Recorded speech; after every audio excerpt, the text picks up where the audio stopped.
What's up, guys? Welcome back to the channel. Today I've got a really special video today. Behind me are two Scania trucks built in the same factory in Sweden but designed for two completely different worlds. Behind me is our R770 V8, the most powerful Scania you can buy on the road today. And next to it is a Scania R500 that's been here in the US for years under International Trucks. Used to test the all-new S13 Super engine. Same brand, same factory, but these trucks are from two very different worlds. Now let's line them up side by side and talk about what makes them unique, what they share in common, and what sets them apart. Now, we haven't done a whole lot of videos with our red Scania that we have on loan, and a little bit of background information. And excuse how dirty I am. We have a huge project in the shop right now. Ryan will throw in a clip here. Our Kenworth, we're getting ready to go race this weekend up in Onaway, Michigan, which if you guys are in the area of Michigan or if you love driving, come see us this weekend in Onaway where we'll have our Scania running down the track once again. We know this is no race truck and it's not there to win, but it's definitely a lot of fun to be next to all these high-powered American trucks. But we're gonna have our Kenworth there. We've been putting a clutch in it, doing high-performance injectors and all kinds of really cool stuff.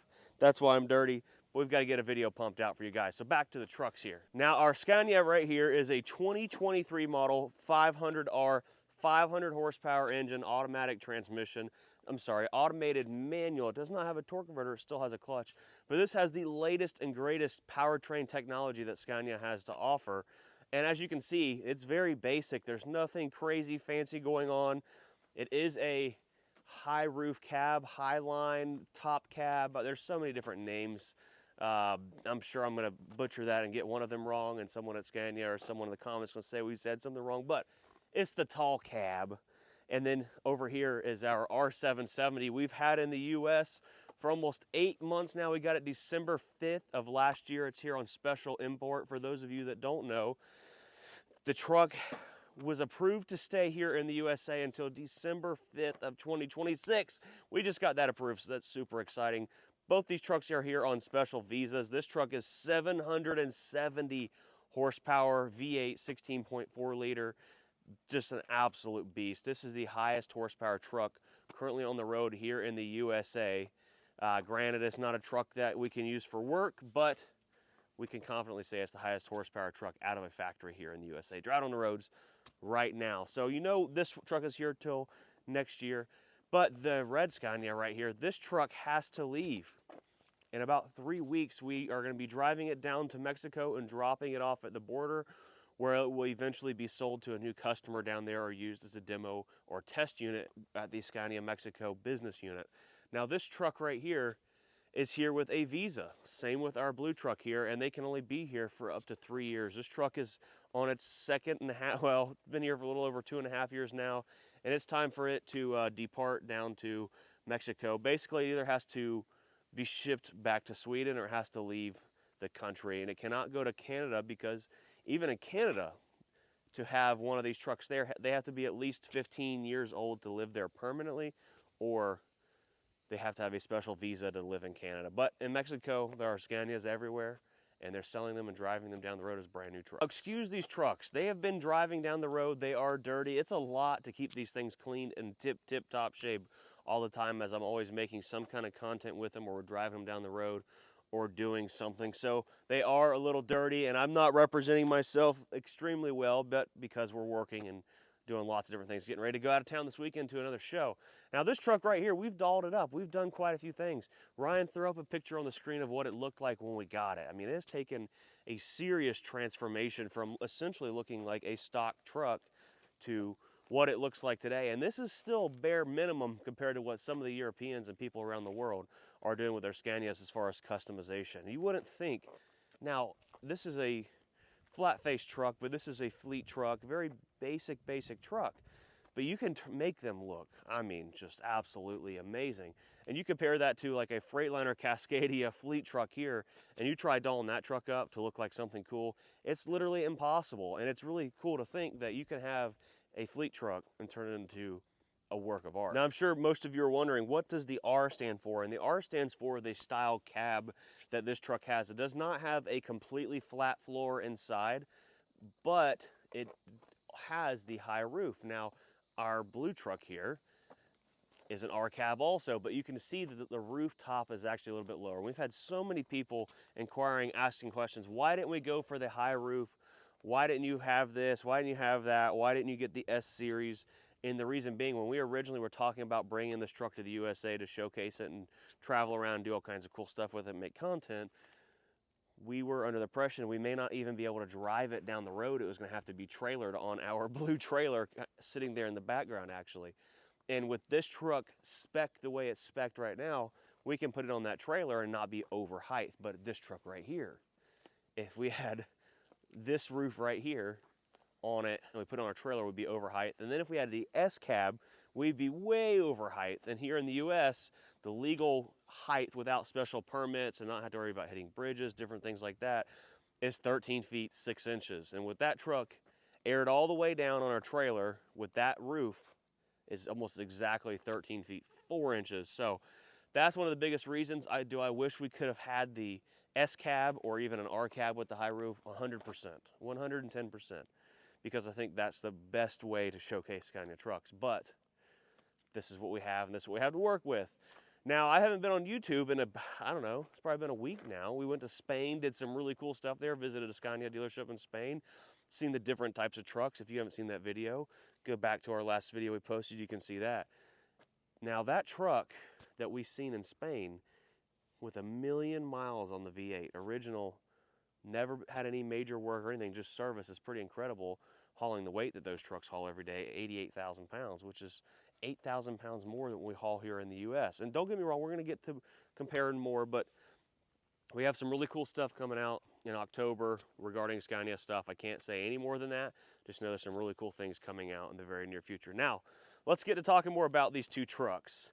This truck has the wheels, dually style wheels is what I call them, which originally are what we had on our blue truck when we had it built at the factory, because this is more of like an American style. And the reason we do this here in the USA is if you ever have a front blowout or a rear blow, whatever it may be, you can swap them right along, keep trucking, no problem.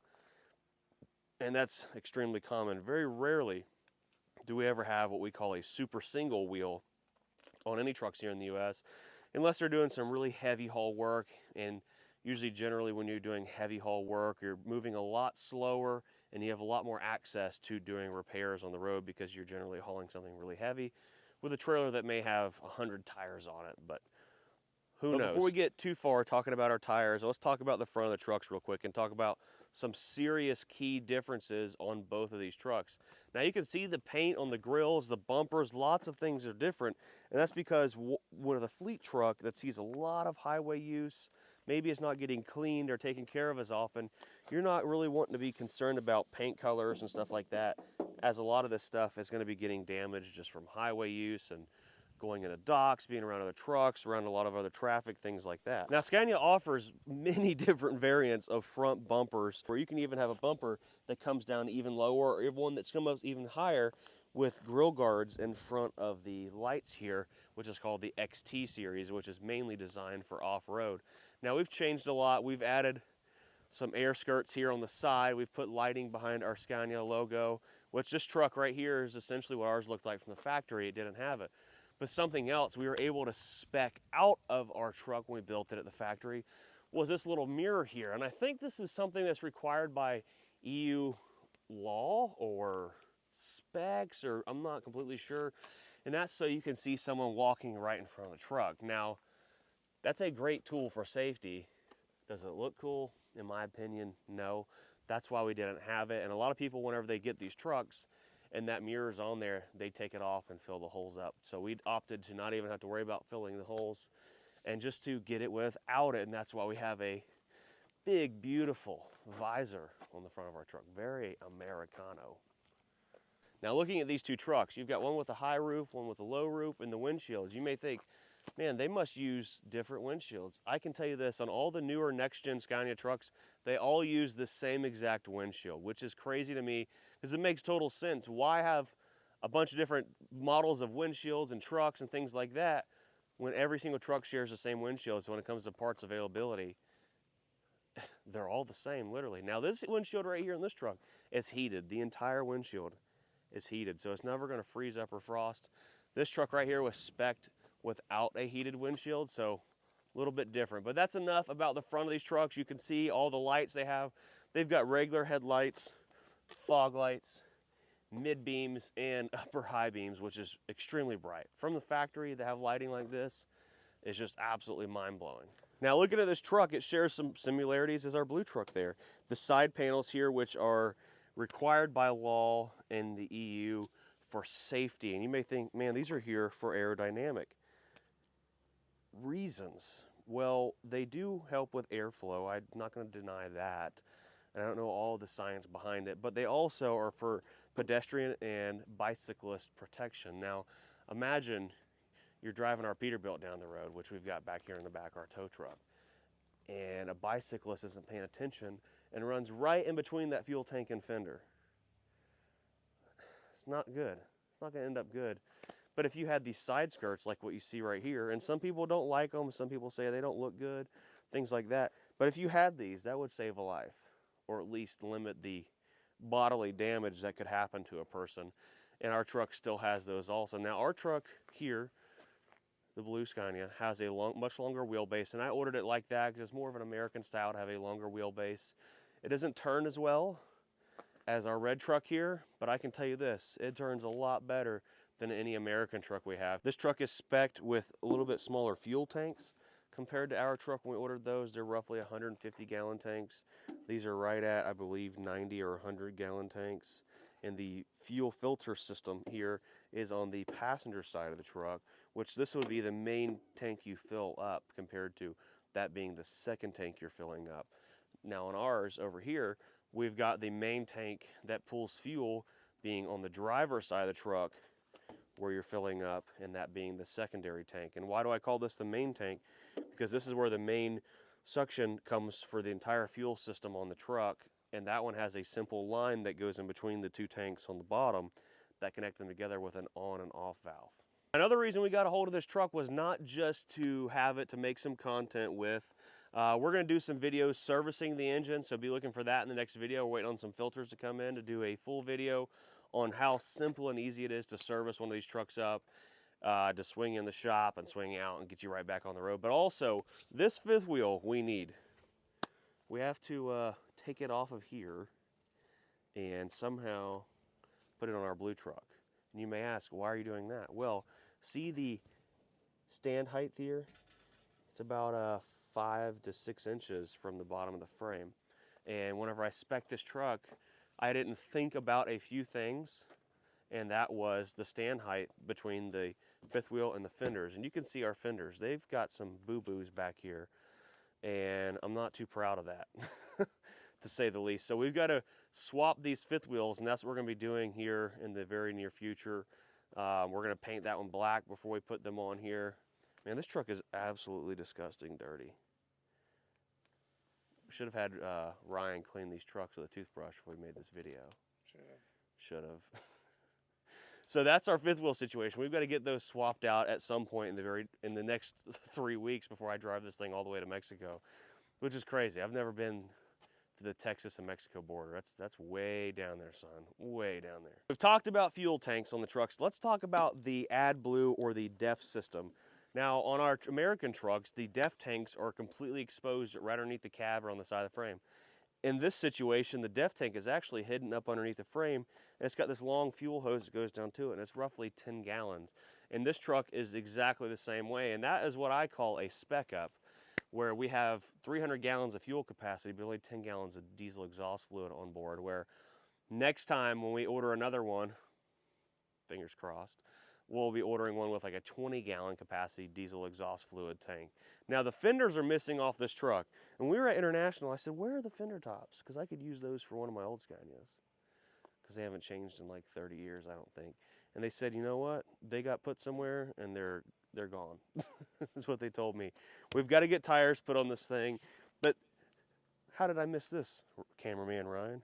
This truck has a gray frame, while our blue truck over there has a black ebony paint coated frame.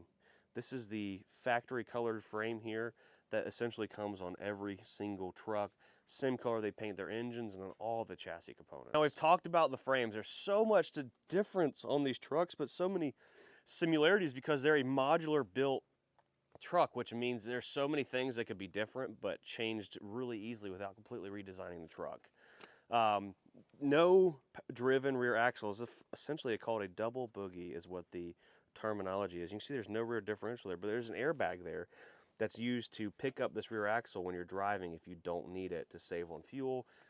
And how do you save on fuel? By lifting this rear axle. You're removing tires from rotating down the road, and that's removing rotating mass, resistance, all the above, and it saves on tire wear. Now look at them air tanks in there.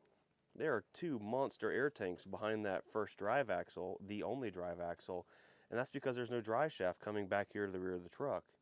These trucks have a lot of air tanks on board. Our blue truck over there has 7 total air tanks, and I'm sure this truck has just as many because I can see 5 right here in front of us.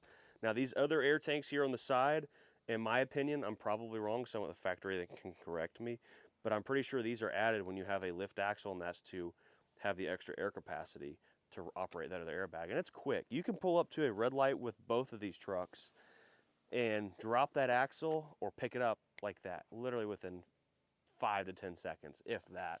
Now our blue truck over here, you can't see it because we've covered it with our big, beautiful American deck plate. Not so beautiful. Yeah, she's dirty. She needs a good buff.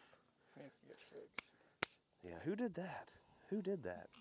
Let's I was at the truck show and I said, Ryan, the race we're going to this weekend, same place. I was pulling out from underneath the truck. I said, Ryan, we good? He's like, oh yeah, you're good, just go. No, that was not pull out, fifth wheel goes wham.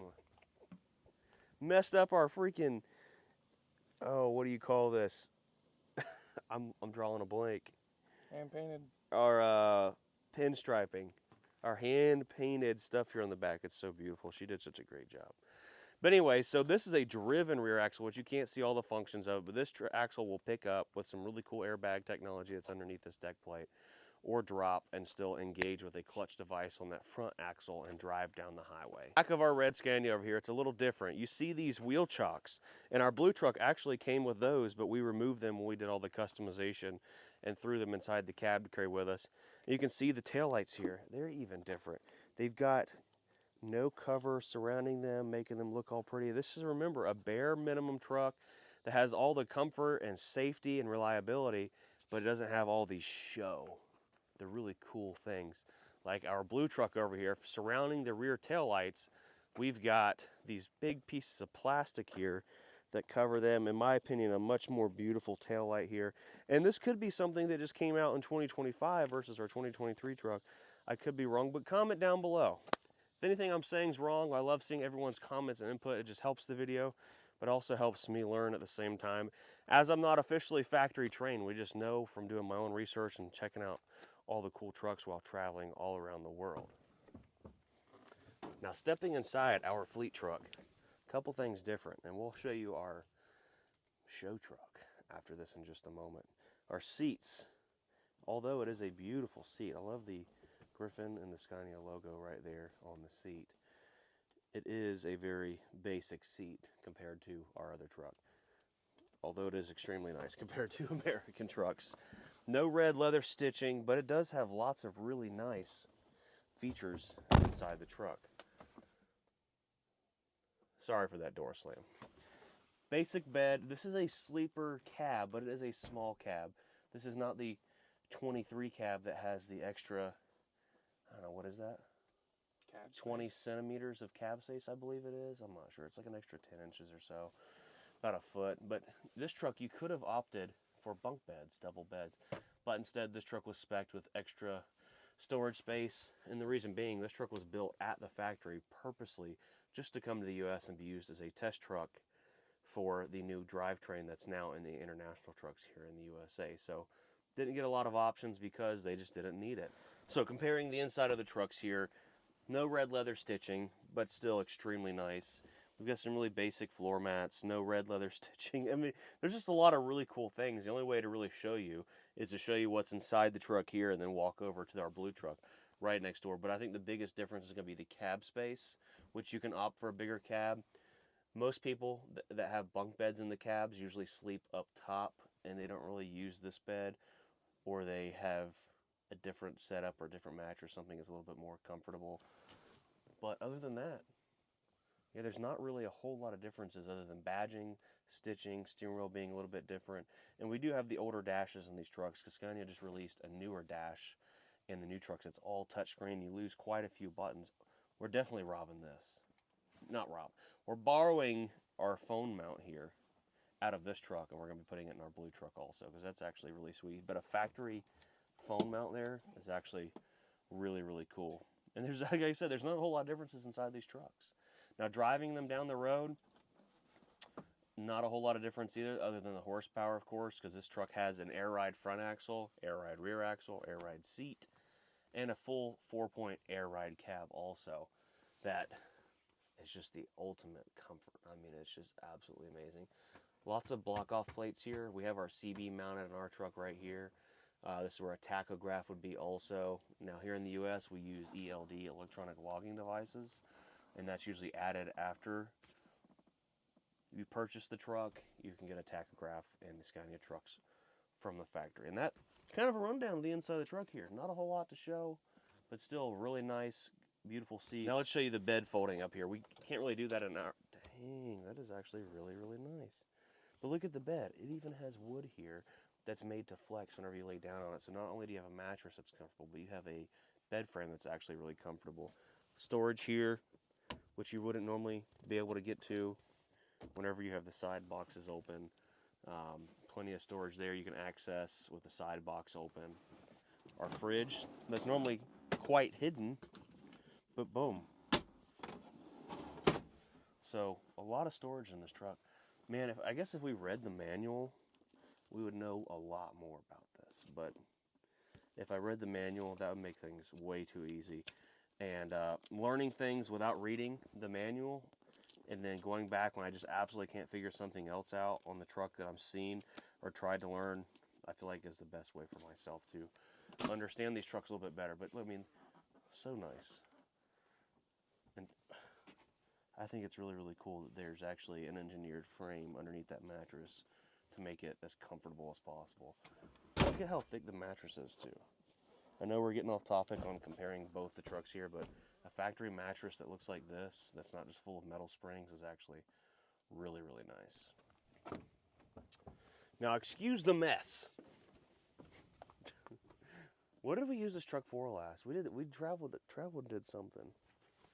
But we talked about the seats. Before I sit down, we have a V8 logo because this truck has what's called the V8 package, where you have red leather stitching, V8 in the seat. Same basic seat, I believe, just stitching logo is a little bit different. Our steering wheel, red leather stitching.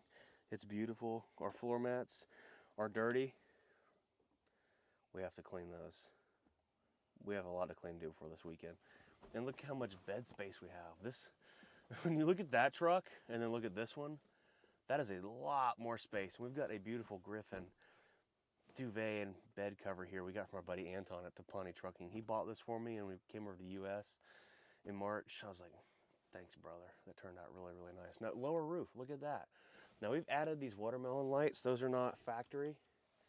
We added those, and there's some other small touches inside the cab, but we talked about the tachograph here. Where a tachograph would have been, we actually put a CB radio there. We put some nice big horns on the roof. We opted for the coffee maker and a few other things inside the cab, but like I said, a lot of similarities. You've got some red lights, red details up here in the top. You've got the V8 logo back there in the back. I believe that lights up also. So the trucks are very similar on the inside of the cab, other than some of the small logos and lighting on the inside, and this being the smaller roof like we talked about at the very beginning of the video. I have it, guys, an official comparison between a fully decked out, top of the line, best truck you can get in my opinion or anywhere in the world, versus the best truck you can get anywhere in the world, but a fleet truck that's made just to drive over the road and make your normal deliveries. I'm not saying this one can't, but I'm rambling on here. Hope you enjoyed the video. We're gonna walk inside and show you guys why I'm so dirty and what other cool projects we have going on, so you can check those out in the very next video. Let's go in. So inside our very busy shop, you see all kinds of farm and construction equipment and tractors getting worked on in the back, pressure washer running. We've got our W900 Kenworth we've been working on to build our very own race truck, along with some very sexy parts. Our clutch, we got the transmission pulled out of it. That's why I'm so dirty. But we're gonna be crunching on this thing over the next 2 days. because this thing has to be on the trailer behind the Scania, along with our Dodge flatbed there, headed to Michigan Thursday morning. Our buddy Villa from Finland will be flying in Wednesday night. He's gonna be super jet lagged, and we're gonna be jumping in the Scania and driving all the way to Michigan with this truck. We've got to do injectors, valve springs still. We got to get the seats put back in it. We got to finish mounting the stacks. We got to do our deck plate, battery boxes, because the batteries were originally mounted down here inside the frame, but we removed them from down there, and we're putting them on the side of the frame because we wanted full access to that dry shaft in case, you know, who knows what happens. Yeah, lots to do. But this clutch is going in there. Look at that. Such a beautiful piece that you can never see again because it'll be inside the transmission. But hope you enjoyed the video. Make sure you guys smash the like button, subscribe, and we'll see you later. Peace.